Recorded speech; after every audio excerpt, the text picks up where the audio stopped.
বাংলাদেশে চলমান রাজনৈতিক অস্থিরতার মধ্যেই অন্তর্বর্তী সরকারের উপদেষ্টা পরিষদের সদস্যরা রুদ্ধদ্বার বৈঠক করেছেন।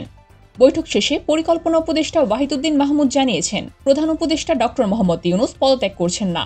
তিনি আরও জানান, প্রধান উপদেষ্টা আমাদের সঙ্গেই থাকছেন। উনি বলেননি উনি পদত্যাগ করবেন। অন্যান্য উপদেষ্টারাও থাকছেন। আমাদেরকে যে দায়িত্ব দেওয়া হয়েছে আমরা সে দায়িত্ব পালন করতে এসেছি। আজ শনিবার ২৪ মে দুপুরে রাজধানী শেরেবাংলা নগরের এনএসি সম্মেলন কক্ষে জাতীয় অর্থনৈতিক পরিষদের নির্বাহী কমিটির একনেক সভা শেষে দুপুর ১২টা ২০ উপদেষ্টা পরিষদের অনির্ধারিত রুদ্ধদ্বার এক বৈঠক অনুষ্ঠিত হয়। এটি চলে প্রায় ২ ঘণ্টা, শেষ হয় বেলা ২টা ২০। এ বৈঠকের সভাপতিত্ব করেন প্রধান উপদেষ্টা ডক্টর মোহাম্মদ ইউনূস। এতে ১৯ জন উপদেষ্টা উপস্থিত ছিলেন। সভা সূত্রে জানা গেছে, এই বৈঠকে উপদেষ্টাদের বাহিরে আর কাউকে রাখা হয়নি।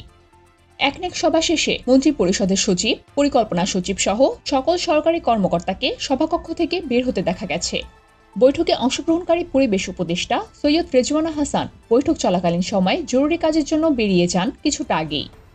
সাংবাদিকদের দেয়া এক প্রশ্নের জবাবে তিনি জানান, বৈঠকে নির্বাচন, সংস্কার এবং জুলাই ঘোষণাপত্র নিয়ে আলোচনা করা হয়েছে। তবে প্রধান উপদেষ্টার পদত্যাগের বিষয়টি জানতে চাইলে তিনি তা তখন এড়িয়ে যান এবং বলেন, এই বিষয়ে পরে ব্রিফিং দেয়া হবে। বৈঠক শেষে পরিকল্পনা উপদেষ্টা সাংবাদিকদেরকে আরও বলেন, আমরা কাজ করছি এবং কাজ করতে গিয়ে কিছুটা প্রতিবন্ধকতা সৃষ্টি হচ্ছে।